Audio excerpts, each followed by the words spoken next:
महाबली हनुमान और वीरभद्र दोनों ही देवों के देव महादेव के रुद्र अवतार हैं। जहां वीरभद्र की उत्पत्ति प्रजापति दक्ष के विनाश के लिए शिव ने अपनी जटा से की थी, वहीं हनुमान का जन्म त्रेता युग में विष्णु अवतार श्री राम की सहायता के लिए हुआ था। पुराणों से हमें दोनों के असीम बल और शक्तियों का व्याख्यान मिलता है।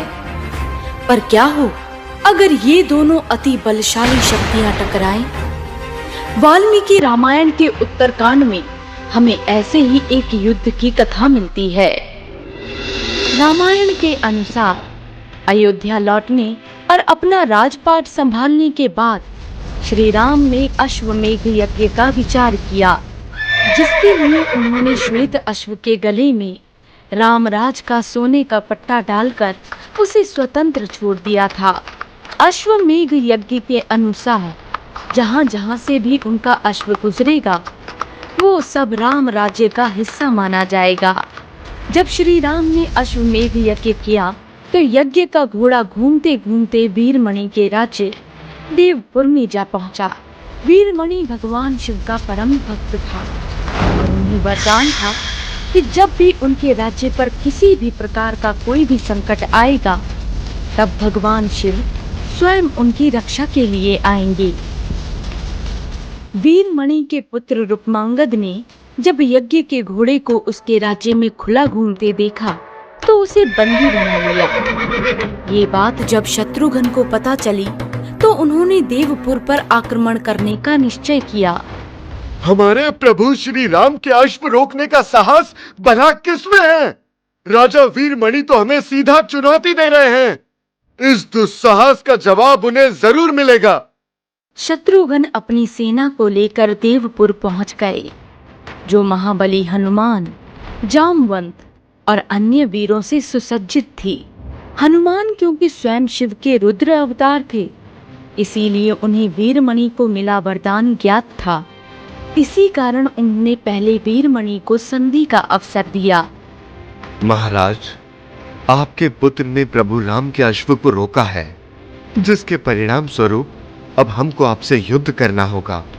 परंतु हम श्री राम की ओर से आपको संधि का अवसर देते हैं।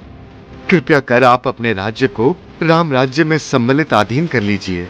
हे महाबली हनुमान, मैं आपके सामर्थ्य से भली भांति परिचित हूँ, पर एक क्षत्रिय होने के नाते अपने राज्य को यूं किसी के भी अधीन करना मेरे गौरव के विरुद्ध होगा। अतः यज्ञ के नियम के अनुसार युद्ध ही एकमात्र हल है। हनुमान और शत्रुघ्न द्वारा संधि के प्रस्ताव को ठुकराने के बाद राजा वीरमणि और शत्रुघ्न की सेना में भयंकर युद्ध छिड़ गया। दोनों तरफ से बाणों की वर्षा होने लगी। चारों ओर चीखते चिल्लाते सैनिक भाग रहे थे। वहीं हनुमान जी ने जय श्री राम का नारा लगाते हुए अपने असीम बल का प्रदर्शन किया और वीरमणि की सेना को छिन्न भिन्न करते हुए आगे बढ़ने लगे। तभी आवेश में आए वीरमणि ने दिव्य अस्त्रों का प्रयोग कर अपने बाहुबल और युद्ध कौशल से सभी को अचंभित कर दिया। पर तभी भरत के पुत्र पुष्कल ने राजा वीरमणि पर बाणों से आक्रमण कर उन्हें घायल कर दिया। अपने राजा को घायल देखकर उसकी सेना अपनी जान बचाकर वहां से भागने लगी। तभी वीरमणि ने अपने आराध्य महादेव शिव को अपनी रक्षा के लिए पुकारा। हे देवों के देव महादेव, आपने मुझे और मेरे राज्य को अपने संरक्षण का वरदान दिया था। प्रभु, आपका ये भक्त असीम संकट में है, कृपया कर मेरे राज्य की रक्षा कीजिए। भक्त की गुहार सुन महादेव का ध्यान भंग हुआ और वो उठ खड़े हुए। महादेव शिव ने अपने एक जटा को तोड़ा, जिससे वीरभद्र की उत्पत्ति हुई। वीरभद्र, मेरे भक्त वीरमणि और उसका राज्य संकट में है। मेरे भक्त पर आक्रमण करने वालों का संहार करके ही लौटना। प्रभु से आज्ञा पाकर वीरभद्र युद्ध भूमि में जा पहुंचे और अपनी अति बलशाली 6 भुजाएं, जिनमें सभी प्रकार के प्रलयकारी शस्त्र थे, उनसे शत्रुघ्न की सेना पर आक्रमण कर दिया। प्रभु राम के सभी सैनिक वीरभद्र की दहाड़ से भयभीत होकर भागने लगे। अपनी सेना को यूं डरा हुआ देख शत्रुघ्न स्वयं वीरभद्र से युद्ध करने आ पहुंचे और दोनों में भयंकर युद्ध होने लगा। वीरभद्र शत्रुघ्न के हर एक बाण को विफल किए जा रहे थे। ये देखकर भरत के पुत्र पुष्कल उन दोनों के बीच में आ गए और एक भयंकर दहाड़ के साथ वीरभद्र ने पुष्कल का सर उसके धड़ से अलग करके उसका वध कर दिया, जिसे देख क्रोध में आकर शत्रुघ्न वीरभद्र से युद्ध करने लगे। उनका युद्ध 11 दिनों तक चलता रहा। अंत में वीरभद्र के प्रहार से शत्रुघ्न मूर्छित हो गए। शत्रुघ्न को मूर्छित देख हनुमान जी क्रोधित हो उठे और अपनी गदा लेकर सीधा वीरभद्र के सामने पहुंच गए और बोले, वीरभद्र सावधान! तुमने प्रभु श्री राम के कार्य में रुकावट पैदा करने का साहस कैसे किया? और मेरे प्रभु के प्रिय का वध करके तुमने अपनी मृत्यु को आमंत्रित किया है। मैं अपने प्रभु के आदेश का पालन कर रहा हूँ और उनके भक्त पर आए संकट को दूर करना ही मेरा धर्म है। काफी देर के वाद विवाद के बाद दोनों में से कौन किस पर भारी पड़ रहा था, ये कहना अत्यंत कठिन था। दोनों ही एक समान घायल थे। दोनों एक दूसरे पर भारी पड़ रहे थे, पर युद्ध का कोई भी निष्कर्ष नहीं दिख रहा था, जिसे देखकर सभी देवी देवता भयभीत होकर महादेव के पास कैलाश जा पहुँचे। हे महादेव, वीरभद्र और हनुमान में से कोई भी पीछे हटने को तैयार नहीं है। दोनों ही अपने प्रभु के कार्य को सिद्ध करने के लिए तत्पर हैं। पर प्रभु, इनके इस भयंकर युद्ध से चारों ओर विनाश की स्थिति उत्पन्न हो रही है। कृपया कर कुछ कीजिए प्रभु। जहां वीरभद्र मेरे कार्य को सिद्ध किए बिना नहीं लौट सकता, वहीं हनुमान भी प्रभु राम के कार्य को सिद्ध किए बिना पीछे नहीं हटेंगे। महादेव के इस उत्तर से सभी देवता विचार में पड़ गए और दूसरी तरफ युद्ध स्थल में हनुमान अपने बल का प्रदर्शन करते हुए रथ, वृक्ष और बड़ी बड़ी शिलाओं से वीरभद्र पर आक्रमण किए जा रहे थे, जिन्हें वीरभद्र एक ही झटके में विफल कर रहा था। कई दिनों तक चले इस घमासान युद्ध का जब कोई परिणाम नहीं निकलता दिखा, तब अंत में स्वयं महादेव शिव प्रकट हुए, जिन्हें देखकर सभी अपने स्थान पर स्थिर हो गए। हनुमान, तुम्हारे बल और प्रभु भक्ति का कोई तोड़ नहीं है। जिस प्रकार तुमने वीरभद्र से युद्ध किया है, उस प्रकार इस सृष्टि में युद्ध करना किसी के सामर्थ्य में नहीं है। हे महादेव, मैं तो सिर्फ अपने प्रभु के कार्य को पूरा करने के लिए तत्पर हूँ, परंतु वीरमणि को दिया आपका वरदान उस कार्य में अड़चन बन रहा है। जिस प्रकार तुम अपने कार्य से बंधे हो, उसी प्रकार मैं भी अपने भक्त को दिए वचन से बंधा हुआ हूँ।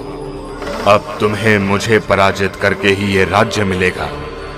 महादेव शिव द्वारा कहे गए इन वाक्यों से हनुमान अत्यंत दुविधा में पड़ गए, पर अपने प्रभु के कार्य को सिद्ध करने हेतु उन्होंने कुछ और नहीं सोचा और महादेव शिव के साथ युद्ध करने लग गए। शिव ने अपने त्रिशूल से हनुमान पर प्रहार किया। हनुमान जी ने जय श्री राम का नाम जपते हुए निगल लिया और उन्हें एक खरोंच तक नहीं आई। अब इस युद्ध का भी कोई निष्कर्ष नहीं दिखाई पड़ रहा था। अंत में हनुमान जी के पराक्रम से प्रसन्न होकर शिव जी ने उन्हें वरदान मांगने को कहा। हे प्रभु, इस युद्ध में भरत के पुत्र पुष्कल मारे गए हैं और शत्रुघ्न भी मूर्छित हैं।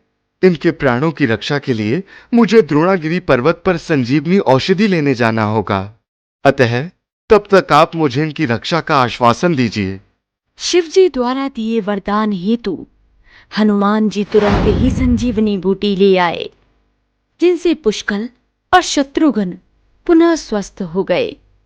परंतु अभी युद्ध समाप्त नहीं हुआ था। स्वस्थ होने के तत्पश्चात शत्रुघ्न और महादेव के बीच युद्ध होने लगा। जब शत्रुघ्न के जीतने के कोई भी आसार नहीं दिखाई पड़ रहे थे, तब हनुमान जी ने शत्रुघ्न को प्रभु राम को याद करने को कहा और क्षण भर में ही प्रभु राम युद्ध में पहुंच गए। श्री राम को देख भगवान शिव भी उनकी शरण में चले गए और वीरमणि आदि योद्धाओं से भी ऐसा ही करने को कहा। वीरमणि ने यज्ञ का घोड़ा भी श्री राम को लौटाने के साथ साथ अपना राज्य भी उन्हीं को सौंप दिया और इस तरह ये युद्ध समाप्त हुआ। पौराणिक कथाओं के अनुसार एक बार जब ब्रह्मदेव अनेक वर्षों तक गहरी तपस्या में लीन रहे तो ध्यान से उठते समय उन्हें जम्हाई अर्थात उबासी आ गई और उनकी उबासी से एक प्राणी की उत्पत्ति हुई जिसका वर्ण सिंदूर के समान था। जब ब्रह्मदेव ने देखा कि उनकी उबासी से एक प्राणी की उत्पत्ति हुई है तो वो उसे देखकर अत्यंत प्रसन्न हुए। तुम मेरी उबासी से उत्पन्न हुए हो, इस कारण तुम मेरे मानस पुत्र हुए और तुम्हारे इस सिंदूरी वर्ण के कारण तुम्हें सभी ब्रह्मा पुत्र सिंदूरी के नाम से जानेंगे। धन्यवाद पिताश्री। सिंदूरी, तुम मेरे पुत्र हो, इसलिए मैं प्रसन्नता पूर्वक अपनी स्वेच्छा से तुम्हें कुछ वरदान प्रदान करना चाहता हूँ। हे पिताश्री, आपके द्वारा वरदान स्वरूप आपका आशीर्वाद प्राप्त कर मुझे अति प्रसन्नता होगी, किंतु तुम अपनी शक्तियों का प्रयोग सदा इस सृष्टि के कल्याण के लिए ही करना। कभी भी अपनी शक्तियां किसी व्यर्थ एवं अनुचित कार्य के लिए प्रयोग मत करना। जो आज्ञा पिताश्री। आप तनिक भी चिंतित ना हो। आप मुझे जो भी शक्ति प्रदान करेंगे मैं उनका प्रयोग कर इस सृष्टि का हित करने के लिए ही करूंगा। सिंदूरी, तुम्हारा पिता होने के नाते मैं तुम्हें एक महापराक्रमी महाबलशाली योद्धा होने का वरदान देता हूँ। मेरे वरदान स्वरूप तुम जिसे भी अपनी भुजाओं में जकड़ लोगे उसी क्षण उस प्राणी की देह के सहस्त्र टुकड़े हो जाएंगे। किंतु मुझे इसका प्रमाण किस प्रकार मिलेगा कि आपने मुझे जो शक्तियां प्रदान की हैं वे कार्य करती भी हैं या नहीं? ये तुम क्या कह रहे हो पुत्र? तुम्हें मेरे द्वारा दिए गए वरदान पर संदेह है? संदेह नहीं है पिताश्री, किंतु मैं अपने मन की जिज्ञासा को शांत करने के लिए आपकी शक्तियों का प्रयोग करना चाहता हूँ। किंतु प्रयोग करूँ तो किस पर? एक मार्ग है। यदि मैं इन शक्तियों का प्रयोग सर्वप्रथम माप पर करूँ तो ये उचित होगा। ये तुम किस प्रकार के असुरी वचन कह रहे हो सिंदूरी? प्रतीत होता है कि तुम अब सिंदूरी नहीं अपितु असुर प्रवृत्ति के हो गए हो। ये तो आपने उचित कहा पिताश्री। मैं अब सिंदूरी नहीं बल्कि सिंदूरासुर हूँ। तनिक मेरे समीप आइए, मुझे अपनी शक्तियों का परीक्षण करने दीजिए। ब्रह्मदेव से वरदान प्राप्त कर सिंदूरी अपनी शक्तियों के अहंकार से सिंदूरासुर में परिवर्तित हो जाता है और ब्रह्मदेव द्वारा प्राप्त शक्तियों का प्रयोग उन पर करने के लिए ही सिंदूरासुर उनकी ओर बढ़ता है। उसे अपने समीप आता देखकर ब्रह्मदेव अत्यंत भयभीत हो जाते हैं। क्या हुआ पिताश्री? मुझे अपने समीप आता देख आप तो भयभीत हो गए। आप तो इस सृष्टि के रचयिता हैं। अपनी शक्तियों का प्रयोग कीजिए, आइए और युद्ध कीजिए मुझसे।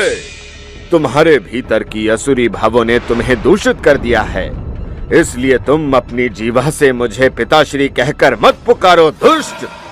किंतु अब तो आप मेरे पिता होने के नाते मुझे वरदान प्रदान कर चुके हैं। अब यदि स्वयं की रक्षा चाहते हैं तो आपको मुझसे युद्ध तो करना ही होगा। मैं जब तक अपनी शक्तियों का परीक्षण नहीं कर लूंगा तब तक मैं शांत नहीं बैठूंगा। तुम अपनी शक्ति के परीक्षण के लिए मुझसे युद्ध करना चाहते हो, किंतु मैं तुमसे युद्ध करने में सक्षम नहीं। मैं तो सदैव ही ध्यान में लीन रहता हूँ, इसलिए मुझे युद्ध कौशल का तनिक भी अभ्यास नहीं। किंतु यदि तुम्हें युद्ध करना ही है तो वैकुंठ जाकर श्री हरि नारायण से युद्ध करो। वे युद्ध कौशल में निपुण हैं, इसलिए तुम जाकर उन्हें युद्ध के लिए ललकारो। इसके पश्चात सिंदूरासुर अपनी शक्तियों का परीक्षण करने श्री हरि नारायण से युद्ध करने वैकुंठ जा पहुंचा। नारायण, मैं ब्रह्मा जी का मानस पुत्र सिंदूरासुर हूँ।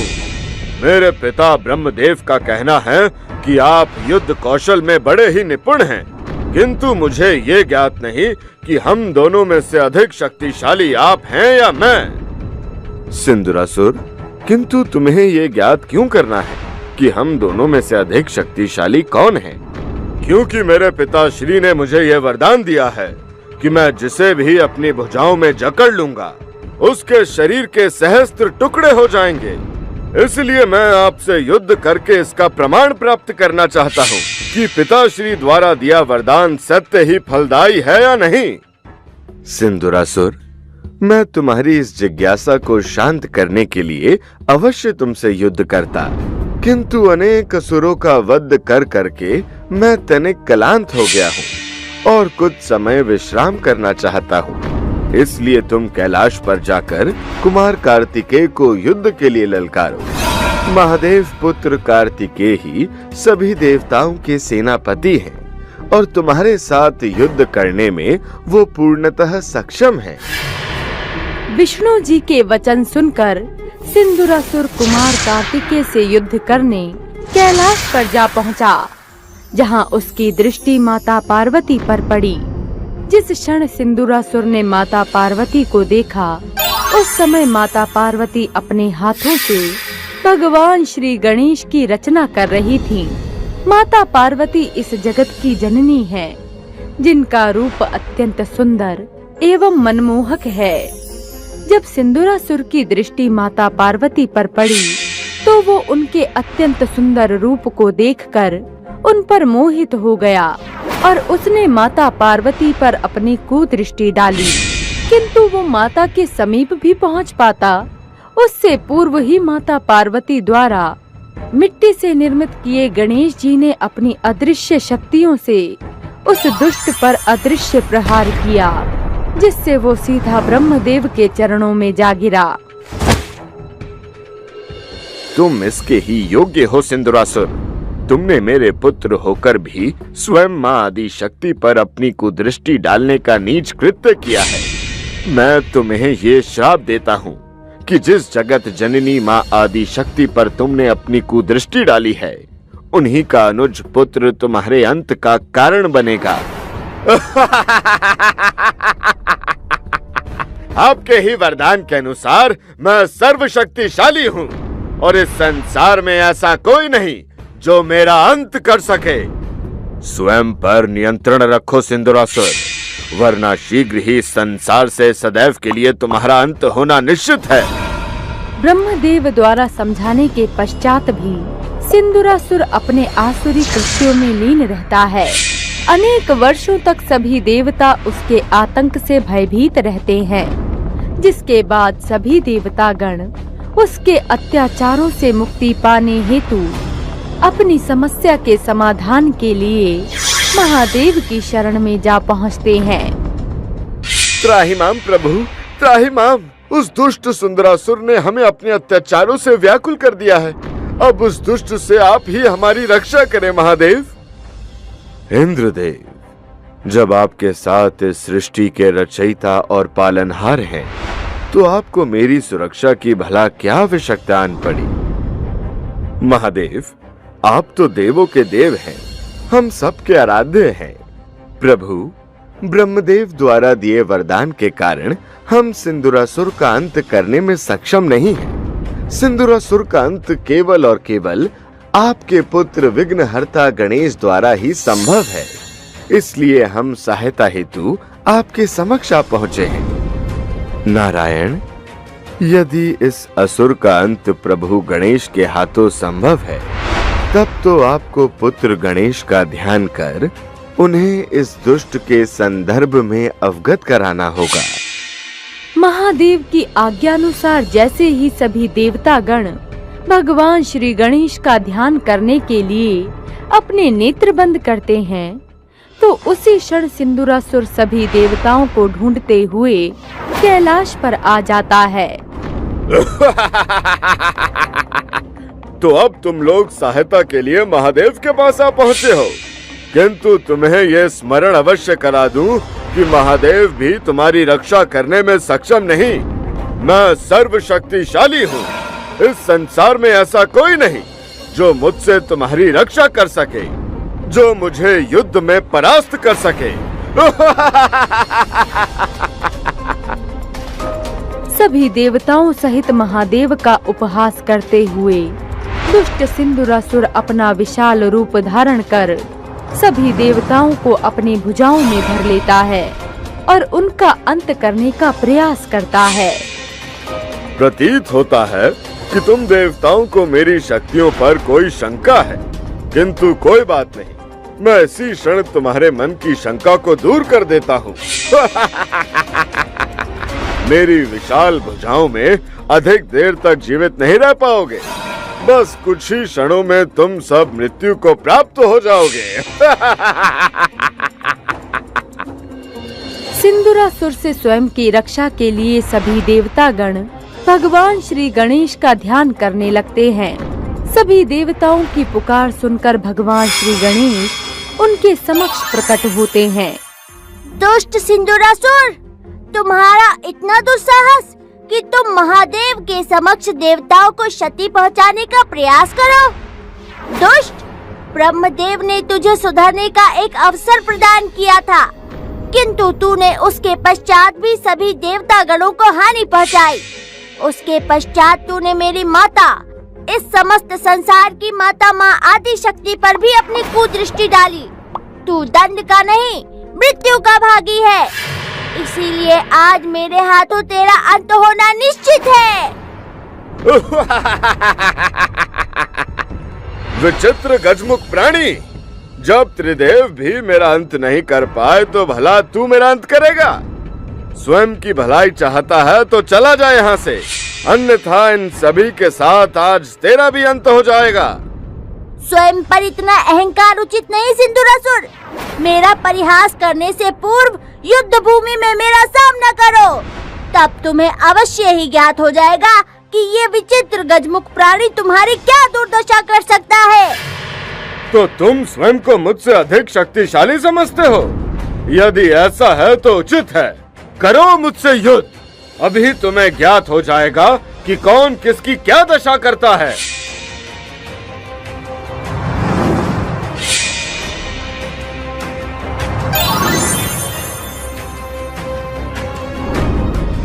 इसके पश्चात भगवान गणेश और सिंदूरासुर के बीच घमासान युद्ध छिड़ जाता है। दोनों एक दूसरे पर अपने अनेक अस्त्रों शस्त्रों से प्रहार करते हैं, किंतु बहुत देर तक युद्ध करने के पश्चात भी युद्ध का कोई परिणाम नहीं निकलता। तब भगवान गणेश अपनी सूंड को ही अपना शस्त्र बनाकर सिंदूरासुर पर प्रहार करते हैं, जिससे सिंदूरासुर घायल होकर बेसुध हो जाता है। तब भगवान गणेश अपने दिव्यास्त्र से उस पर प्रहार करते हैं, जिससे उसी क्षण उसकी मृत्यु हो जाती है।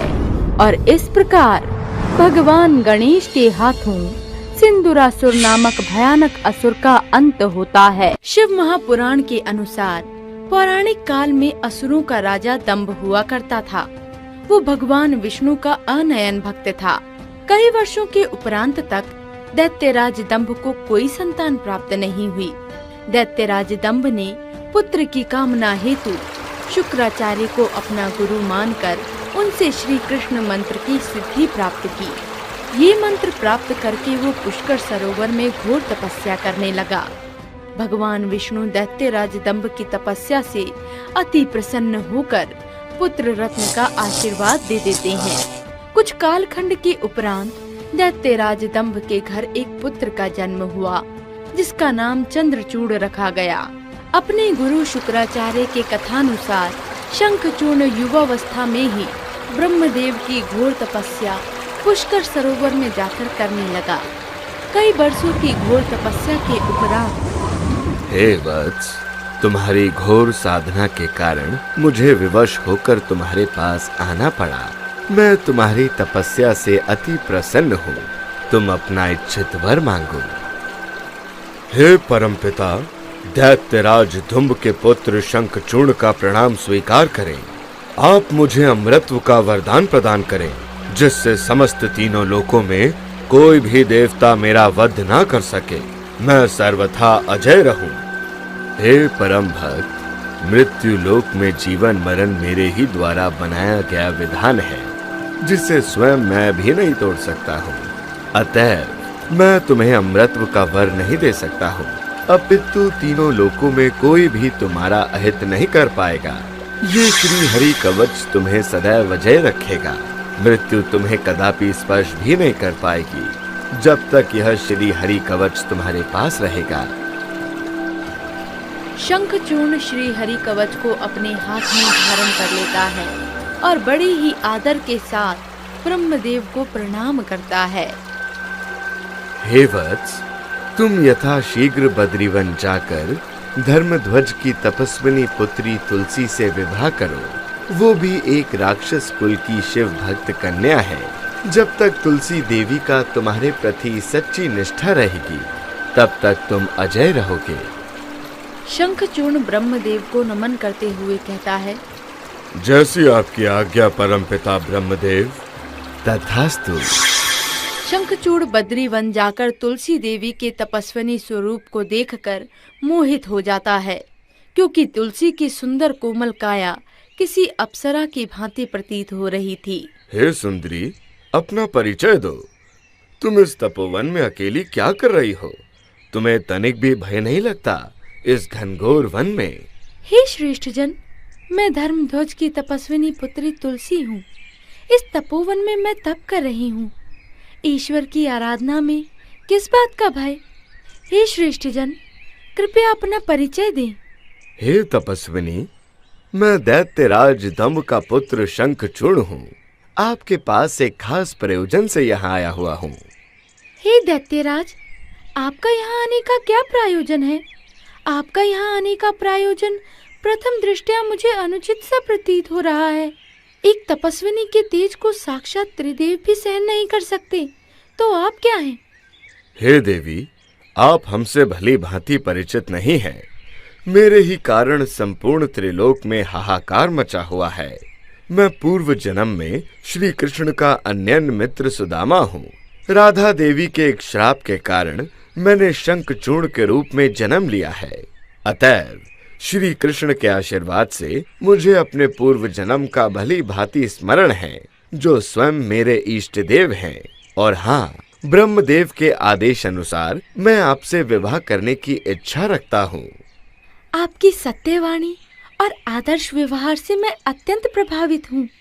क्या सच में ब्रह्मदेव को ये इच्छा है कि हम दोनों का संयोग हो? हे पुत्री, तुम दोनों का ये अभिष्ट संयोग मेरे ही द्वारा रचा गया है। अतएव तुम दोनों बिना देरी के गंधर्व विवाह विधि से पाणी ग्रहण करो। हे शंखचूर्ण, तुम एक श्रेष्ठ पुरुष हो और तुलसी देवी सती साध्वी रूप में लक्ष्मी स्वरूपा है।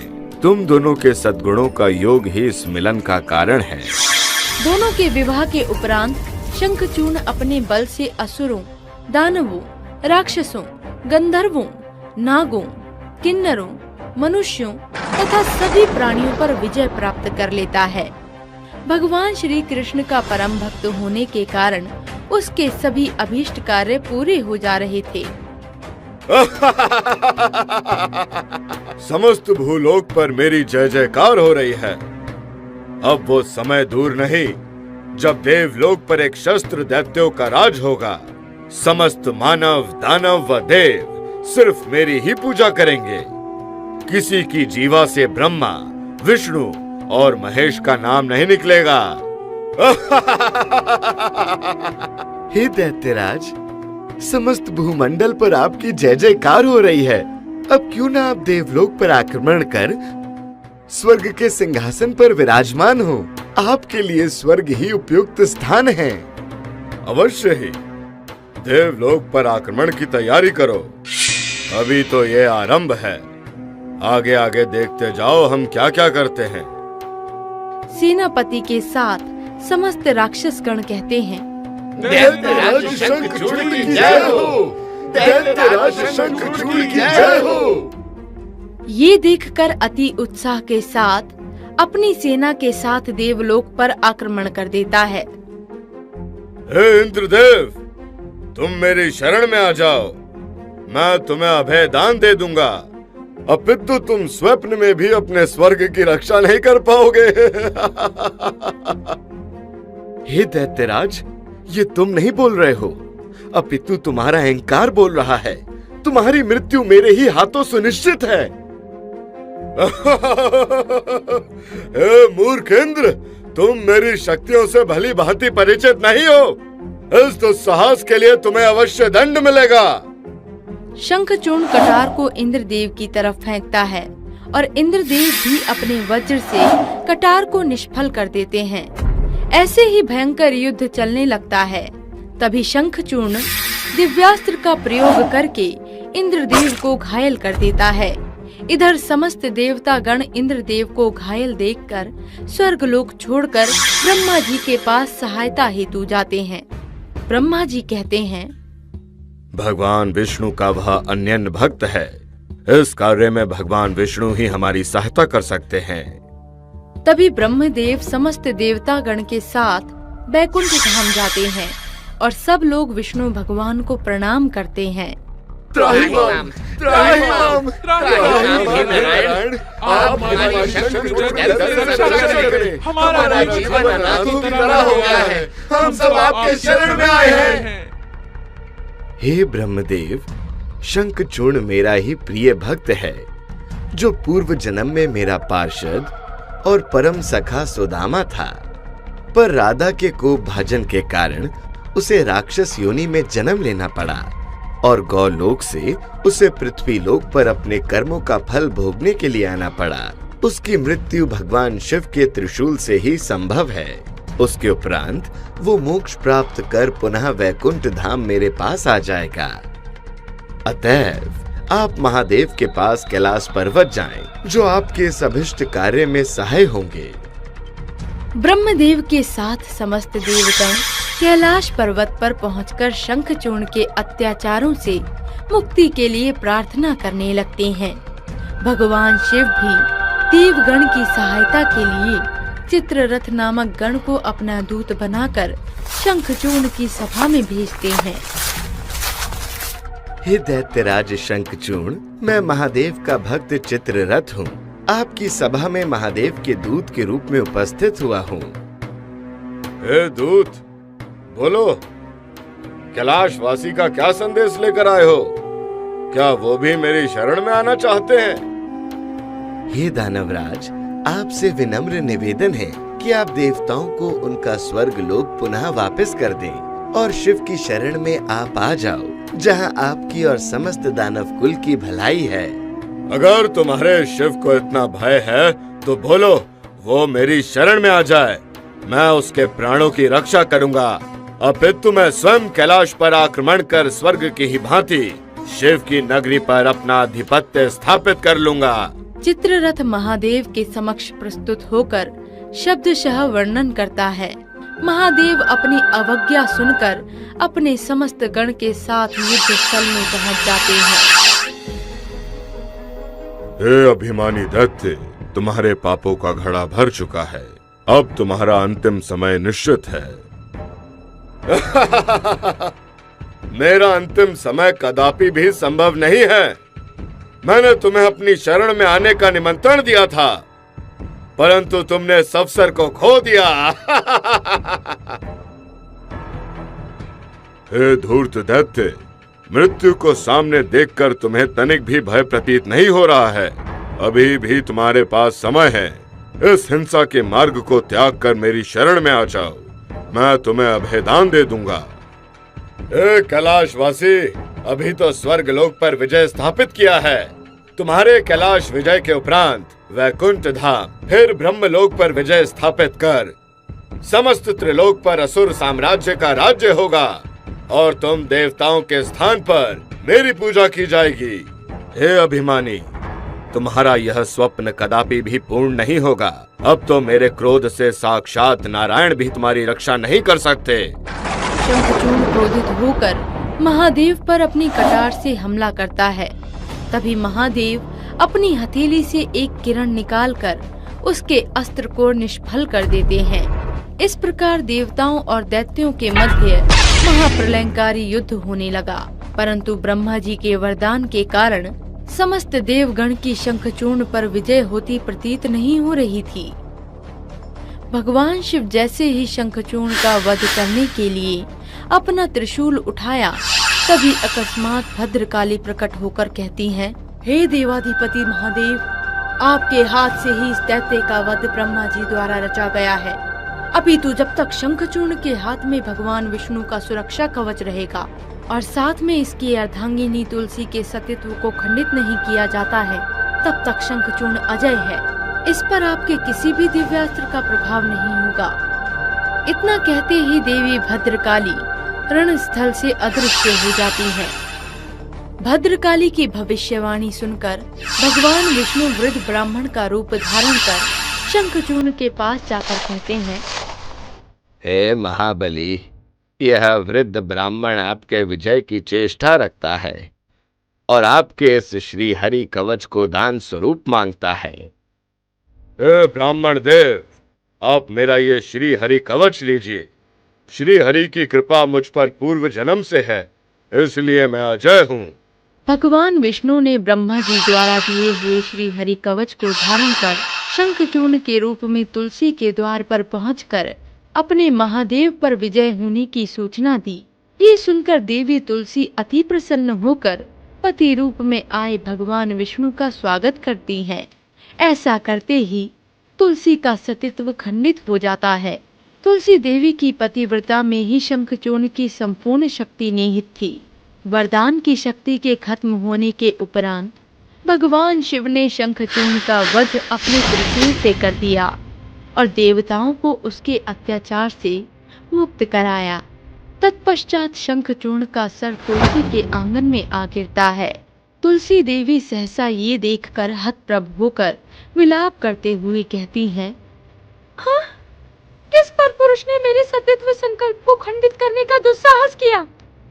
सामने साक्षात विष्णु जी को देखकर श्राप देते हुए उन्होंने कहा, जिस प्रकार तुमने छल से मेरे सतीत्व व्रत को दूषित किया है, उसी प्रकार तुम्हारी पत्नी का भी मृत्यु लोक में छल पूर्वक हरण होगा। तब अपनी पत्नी के वियोग में वन वन घूमेंगे और हाँ, आप सदैव पाषाण होकर धरती पर रहेंगे। तब भगवान विष्णु ने कहा, हे देवी, तुम मेरे लिए मृत्यु लोक में रहकर बहुत दिनों तक तपस्या कर चुकी हो। तुम्हारी यह काया नदी रूप में परिवर्तित होकर गंडकी नीरा के नाम से ख्याति प्राप्त करेगी।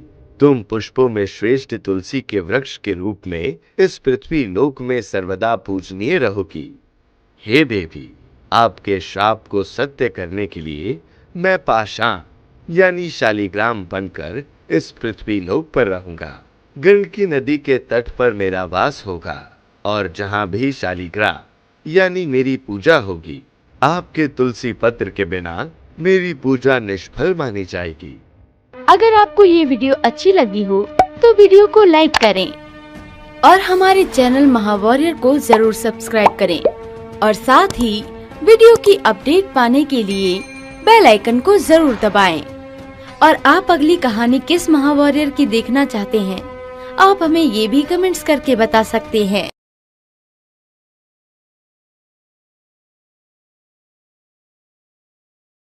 पौराणिक कथाओं के अनुसार हमारे प्रभु श्री राम के अश्व रोकने का साहस भला किसमें है?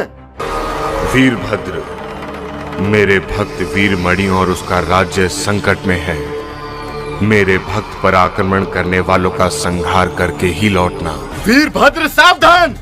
तुमने प्रभु श्री राम के कार्य में रुकावट पैदा करने का साहस कैसे किया?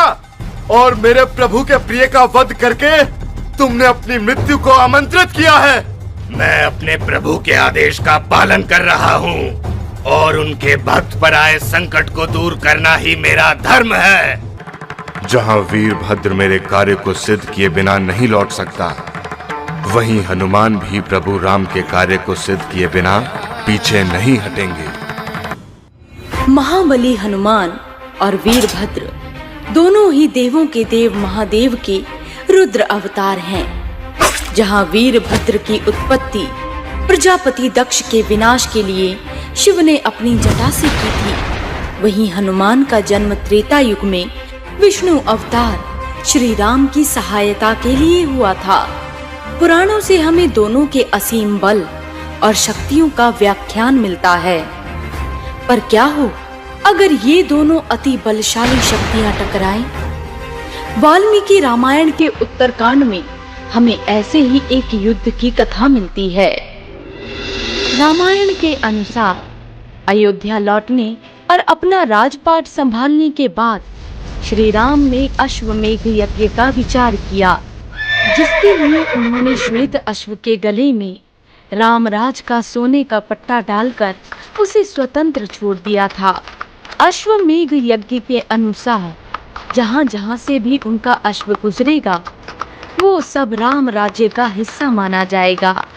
जब श्री राम ने अश्वमेघ यज्ञ किया तो यज्ञ का घोड़ा घूमते घूमते वीरमणि के राज्य देवपुर में जा पहुंचा। वीरमणि भगवान शिव का परम भक्त था और उन्हें वरदान था कि जब भी उनके राज्य पर किसी भी प्रकार का कोई भी संकट आएगा तब भगवान शिव स्वयं उनकी रक्षा के लिए आएंगे। वीरमणि के पुत्र रुक्मांगद ने जब यज्ञ के घोड़े को उसके राज्य में खुला घूमते देखा तो उसे बंदी बना लिया। ये बात जब शत्रुघ्न को पता चली तो उन्होंने देवपुर पर आक्रमण करने का निश्चय किया।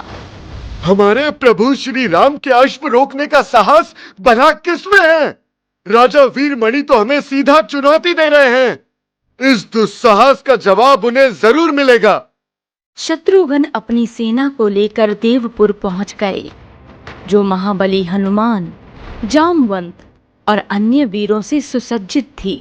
हनुमान क्योंकि स्वयं शिव के रुद्र अवतार थे, इसीलिए उन्हें वीरमणि को मिला वरदान ज्ञात था।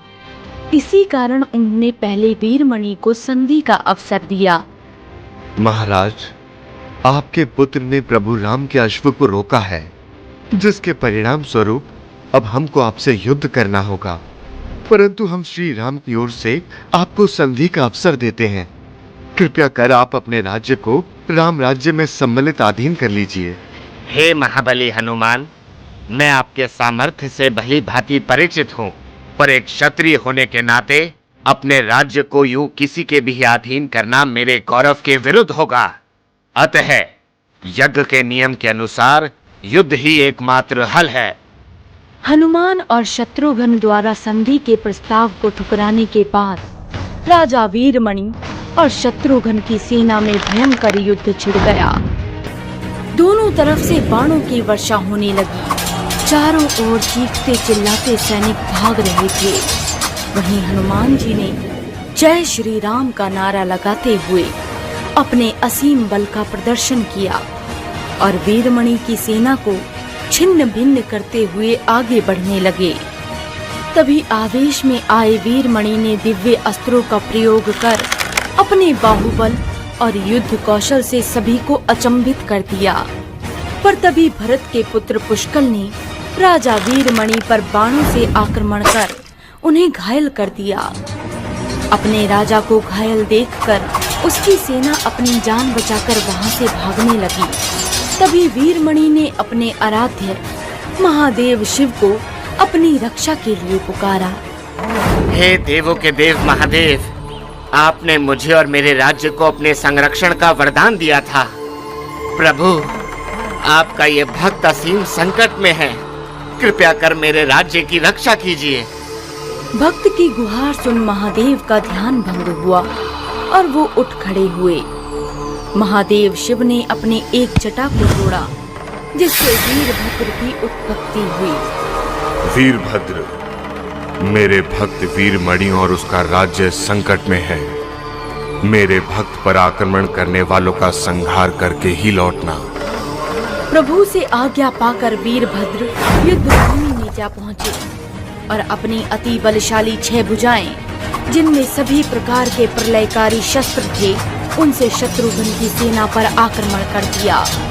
प्रभु राम के सभी सैनिक वीरभद्र की दहाड़ से भयभीत होकर भागने लगे। अपनी सेना को यूं डरा हुआ देख शत्रुघ्न स्वयं वीरभद्र से युद्ध करने आ पहुंचे और दोनों में भयंकर युद्ध होने लगा। वीरभद्र शत्रुघ्न के हर एक बाण को विफल किए जा रहे थे।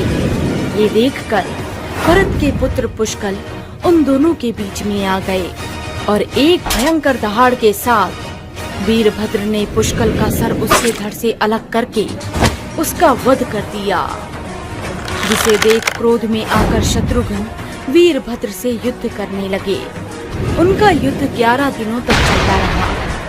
अंत में वीरभद्र के प्रहार से शत्रुघ्न मूर्छित हो गए। शत्रुघ्न को मूर्छित देख हनुमान जी क्रोधित हो उठे और अपनी गदा लेकर सीधा वीरभद्र के सामने पहुंच गए और बोले, वीरभद्र सावधान! तुमने प्रभु श्री राम के कार्य में रुकावट पैदा करने का साहस कैसे किया? और मेरे प्रभु के प्रिय का वध करके तुमने अपनी मृत्यु को आमंत्रित किया है। मैं अपने प्रभु के आदेश का पालन कर रहा हूँ और उनके भक्त पर आए संकट को दूर करना ही मेरा धर्म है। काफी देर के वाद विवाद के बाद दोनों में से कौन किस पर भारी पड़ रहा था, ये कहना अत्यंत कठिन था। दोनों ही एक समान घायल थे। दोनों एक दूसरे पर भारी पड़ रहे थे, पर युद्ध का कोई भी निष्कर्ष नहीं दिख रहा था, जिसे देखकर सभी देवी देवता भयभीत होकर महादेव के पास कैलाश जा पहुँचे। हे महादेव, वीरभद्र और हनुमान में से कोई भी पीछे हटने को तैयार नहीं है। दोनों ही अपने प्रभु के कार्य को सिद्ध करने के लिए तत्पर हैं। पर प्रभु, इनके इस भयंकर युद्ध से चारों ओर विनाश की स्थिति उत्पन्न हो रही है। कृपया कर कुछ कीजिए प्रभु। जहां वीरभद्र मेरे कार्य को सिद्ध किए बिना नहीं लौट सकता, वहीं हनुमान भी प्रभु राम के कार्य को सिद्ध किए बिना पीछे नहीं हटेंगे। महादेव के इस उत्तर से सभी देवता विचार में पड़ गए और दूसरी तरफ युद्ध स्थल में हनुमान अपने बल का प्रदर्शन करते हुए रथ, वृक्ष और बड़ी बड़ी शिलाओं से वीरभद्र पर आक्रमण किए जा रहे थे, जिन्हें वीरभद्र एक ही झटके में विफल कर रहा था। कई दिनों तक चले इस घमासान युद्ध का जब कोई परिणाम नहीं निकलता दिखा, तब अंत में स्वयं महादेव शिव प्रकट हुए, जिन्हें देखकर सभी अपने स्थान पर स्थिर हो गए। हनुमान, तुम्हारे बल और प्रभु भक्ति का कोई तोड़ नहीं है। जिस प्रकार तुमने वीरभद्र से युद्ध किया है, उस प्रकार इस सृष्टि में युद्ध करना किसी के सामर्थ्य में नहीं है। हे महादेव, मैं तो सिर्फ अपने प्रभु के कार्य को पूरा करने के लिए तत्पर हूँ, परंतु वीरमणि को दिया आपका वरदान उस कार्य में अड़चन बन रहा है। जिस प्रकार तुम अपने कार्य से बंधे हो, उसी प्रकार मैं भी अपने भक्त को दिए वचन से बंधा हुआ हूँ। अब तुम्हें मुझे पराजित करके ही ये राज्य मिलेगा। महादेव शिव द्वारा कहे गए इन वाक्यों से हनुमान अत्यंत दुविधा में पड़ गए, पर अपने प्रभु के कार्य को सिद्ध करने हेतु उन्होंने कुछ और नहीं सोचा और महादेव शिव के साथ युद्ध करने लग गए। शिव ने अपने त्रिशूल से हनुमान पर प्रहार किया। हनुमान जी ने जय श्री राम का नाम जपते हुए निगल लिया और उन्हें एक खरोंच तक नहीं आई। अब इस युद्ध का भी कोई निष्कर्ष नहीं दिखाई पड़ रहा था। अंत में हनुमान जी के पराक्रम से प्रसन्न होकर शिव जी ने उन्हें वरदान मांगने को कहा। हे प्रभु, इस युद्ध में भरत के पुत्र पुष्कल मारे गए हैं और शत्रुघ्न भी मूर्छित हैं। इनके प्राणों की रक्षा के लिए मुझे द्रोणागिरी पर्वत पर संजीवनी औषधि लेने जाना होगा। अतः तब तक आप मुझे इनकी रक्षा का आश्वासन दीजिए। शिव जी द्वारा दिए वरदान हेतु हनुमान जी तुरंत ही संजीवनी बूटी ले आए, जिनसे पुष्कल और शत्रुघ्न पुनः स्वस्थ हो गए। परंतु अभी युद्ध समाप्त नहीं हुआ था। स्वस्थ होने के तत्पश्चात शत्रुघ्न और महादेव के बीच युद्ध होने लगा। जब शत्रुघ्न के जीतने के कोई भी आसार नहीं दिखाई पड़ रहे थे, तब हनुमान जी ने शत्रुघ्न को प्रभु राम को याद करने को कहा और क्षण भर में ही प्रभु राम युद्ध में पहुंच गए। श्री राम को देख भगवान शिव भी उनकी शरण में चले गए और वीरमणि आदि योद्धाओं से भी ऐसा ही करने को कहा। वीरमणि ने यज्ञ का घोड़ा भी श्री राम को लौटाने के साथ साथ अपना राज्य भी उन्हीं को सौंप दिया और इस तरह ये युद्ध समाप्त हुआ। पौराणिक कथाओं के अनुसार एक बार जब ब्रह्मदेव अनेक वर्षों तक गहरी तपस्या में लीन रहे तो ध्यान से उठते समय उन्हें जम्हाई अर्थात उबासी आ गई और उनकी उबासी से एक प्राणी की उत्पत्ति हुई जिसका वर्ण सिंदूर के समान था। जब ब्रह्मदेव ने देखा कि उनकी उबासी से एक प्राणी की उत्पत्ति हुई है तो वो उसे देखकर अत्यंत प्रसन्न हुए। तुम मेरी उबासी से उत्पन्न हुए हो, इस कारण तुम मेरे मानस पुत्र हुए और तुम्हारे इस सिंदूरी वर्ण के कारण तुम्हें सभी ब्रह्मा पुत्र सिंदूरी के नाम से जानेंगे। धन्यवाद पिताश्री। सिंदूरी, तुम मेरे पुत्र हो, इसलिए मैं प्रसन्नता पूर्वक अपनी स्वेच्छा से तुम्हें कुछ वरदान प्रदान करना चाहता हूँ। हे पिताश्री, आपके द्वारा वरदान स्वरूप आपका आशीर्वाद प्राप्त कर मुझे अति प्रसन्नता होगी, किंतु तुम अपनी शक्तियों का प्रयोग सदा इस सृष्टि के कल्याण के लिए ही करना। कभी भी अपनी शक्तियां किसी व्यर्थ एवं अनुचित कार्य के लिए प्रयोग मत करना। जो आज्ञा पिताश्री। आप तनिक भी चिंतित ना हो। आप मुझे जो भी शक्ति प्रदान करेंगे मैं उनका प्रयोग कर इस सृष्टि का हित करने के लिए ही करूंगा। सिंदूरी, तुम्हारा पिता होने के नाते मैं तुम्हें एक महापराक्रमी महाबलशाली योद्धा होने का वरदान देता हूँ। मेरे वरदान स्वरूप तुम जिसे भी अपनी भुजाओं में जकड़ लोगे उसी क्षण उस प्राणी की देह के सहस्त्र टुकड़े हो जाएंगे। किंतु मुझे इसका प्रमाण किस प्रकार मिलेगा कि आपने मुझे जो शक्तियां प्रदान की हैं वे कार्य करती भी हैं या नहीं? ये तुम क्या कह रहे हो पुत्र?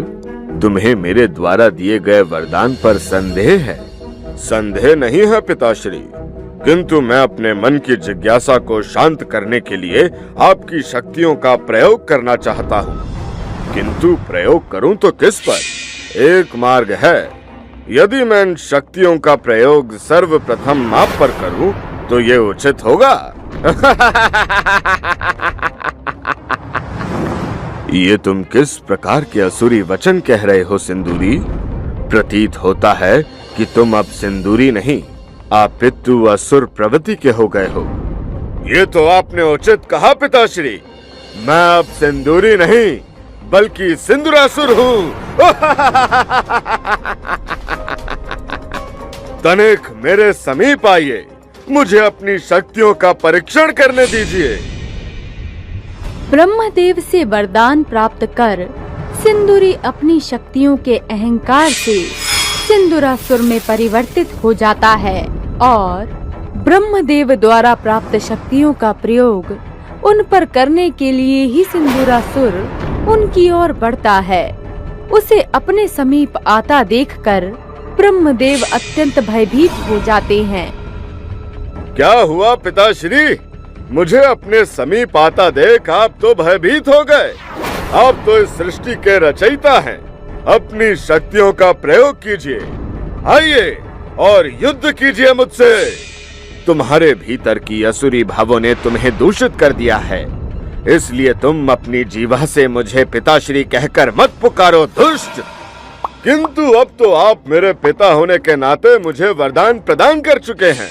अब यदि स्वयं की रक्षा चाहते हैं तो आपको मुझसे युद्ध तो करना ही होगा। मैं जब तक अपनी शक्तियों का परीक्षण नहीं कर लूंगा तब तक मैं शांत नहीं बैठूंगा। तुम अपनी शक्ति के परीक्षण के लिए मुझसे युद्ध करना चाहते हो, किंतु मैं तुमसे युद्ध करने में सक्षम नहीं। मैं तो सदैव ही ध्यान में लीन रहता हूँ, इसलिए मुझे युद्ध कौशल का तनिक भी अभ्यास नहीं। किंतु यदि तुम्हें युद्ध करना ही है तो वैकुंठ जाकर श्री हरि नारायण से युद्ध करो। वे युद्ध कौशल में निपुण हैं, इसलिए तुम जाकर उन्हें युद्ध के लिए ललकारो। इसके पश्चात सिंदूरासुर अपनी शक्तियों का परीक्षण करने श्री हरि नारायण से युद्ध करने वैकुंठ जा पहुंचा। नारायण, मैं ब्रह्मा जी का मानस पुत्र सिंदूरासुर हूँ। मेरे पिता ब्रह्मदेव का कहना है कि आप युद्ध कौशल में बड़े ही निपुण हैं, किंतु मुझे ये ज्ञात नहीं कि हम दोनों में से अधिक शक्तिशाली आप हैं या मैं। सिंदूरासुर, किंतु तुम्हें ये ज्ञात क्यों करना है कि हम दोनों में से अधिक शक्तिशाली कौन है? क्योंकि मेरे पिता श्री ने मुझे यह वरदान दिया है कि मैं जिसे भी अपनी भुजाओं में जकड़ लूंगा उसके शरीर के सहस्त्र टुकड़े हो जाएंगे। इसलिए मैं आपसे युद्ध करके इसका प्रमाण प्राप्त करना चाहता हूँ कि पिताश्री द्वारा दिया वरदान सत्य ही फलदायी है या नहीं। सिंदूरासुर, मैं तुम्हारी इस जिज्ञासा को शांत करने के लिए अवश्य तुमसे युद्ध करता, किंतु अनेक असुरों का वध कर करके मैं तनिक क्लांत हो गया हूँ और कुछ समय विश्राम करना चाहता हूँ। इसलिए तुम कैलाश पर जाकर कुमार कार्तिकेय को युद्ध के लिए ललकारो। महादेव पुत्र कार्तिकेय ही सभी देवताओं के सेनापति हैं और तुम्हारे साथ युद्ध करने में वो पूर्णतः सक्षम हैं। विष्णु जी के वचन सुनकर सिंदूरासुर कुमार कार्तिकेय से युद्ध करने कैलाश पर जा पहुंचा, जहां उसकी दृष्टि माता पार्वती पर पड़ी। जिस क्षण सिंदूरासुर ने माता पार्वती को देखा, उस समय माता पार्वती अपने हाथों से भगवान श्री गणेश की रचना कर रही थीं। माता पार्वती इस जगत की जननी है, जिनका रूप अत्यंत सुंदर एवं मनमोहक है। जब सिंदूरासुर की दृष्टि माता पार्वती पर पड़ी, तो वो उनके अत्यंत सुंदर रूप को देखकर उन पर मोहित हो गया और उसने माता पार्वती पर अपनी कुदृष्टि डाली। किंतु वो माता के समीप भी पहुंच पाता, उससे पूर्व ही माता पार्वती द्वारा मिट्टी से निर्मित किए गणेश जी ने अपनी अदृश्य शक्तियों से उस दुष्ट पर अदृश्य प्रहार किया, जिससे वो सीधा ब्रह्मदेव के चरणों में जा गिरा। तुम इसके ही योग्य हो सिंदूरासुर। तुमने मेरे पुत्र होकर भी स्वयं माँ आदि शक्ति पर अपनी कुदृष्टि डालने का नीच कृत्य किया है। मैं तुम्हें ये श्राप देता हूँ कि जिस जगत जननी माँ आदि शक्ति पर तुमने अपनी कुदृष्टि डाली है, उन्हीं का अनुज पुत्र तुम्हारे अंत का कारण बनेगा। आपके ही वरदान के अनुसार मैं सर्वशक्तिशाली हूँ और इस संसार में ऐसा कोई नहीं जो मेरा अंत कर सके। स्वयं पर नियंत्रण रखो सिंदूरासुर, वरना शीघ्र ही संसार से सदैव के लिए तुम्हारा अंत होना निश्चित है। ब्रह्मदेव द्वारा समझाने के पश्चात भी सिंदूरासुर अपने आसुरी कृत्यों में लीन रहता है। अनेक वर्षों तक सभी देवता उसके आतंक से भयभीत रहते हैं, जिसके बाद सभी देवतागण उसके अत्याचारों से मुक्ति पाने हेतु अपनी समस्या के समाधान के लिए महादेव की शरण में जा पहुंचते हैं। त्राहिमाम प्रभु, त्राहिमाम। उस दुष्ट सुंदरासुर ने हमें अपने अत्याचारों से व्याकुल कर दिया है। अब उस दुष्ट से आप ही हमारी रक्षा करें महादेव। इंद्रदेव, जब आपके साथ इस सृष्टि के रचयिता और पालनहार हैं, तो आपको मेरी सुरक्षा की भला क्या आवश्यकता आन पड़ी। महादेव, आप तो देवों के देव हैं, हम सबके आराध्य हैं। प्रभु, ब्रह्मदेव द्वारा दिए वरदान के कारण हम सिंदूरासुर का अंत करने में सक्षम नहीं हैं। सिंदूरासुर का अंत केवल और केवल आपके पुत्र विघ्नहर्ता गणेश द्वारा ही संभव है। इसलिए हम सहायता हेतु आपके समक्ष आ पहुँचे हैं। नारायण, यदि इस असुर का अंत प्रभु गणेश के हाथों संभव है, तब तो आपको पुत्र गणेश का ध्यान कर उन्हें इस दुष्ट के संदर्भ में अवगत कराना होगा। महादेव की आज्ञानुसार जैसे ही सभी देवतागण भगवान श्री गणेश का ध्यान करने के लिए अपने नेत्र बंद करते हैं, तो उसी क्षण सिंदूरासुर सभी देवताओं को ढूंढते हुए कैलाश पर आ जाता है। तो अब तुम लोग सहायता के लिए महादेव के पास आ पहुँचे हो। किंतु तुम्हें यह स्मरण अवश्य करा दूं कि महादेव भी तुम्हारी रक्षा करने में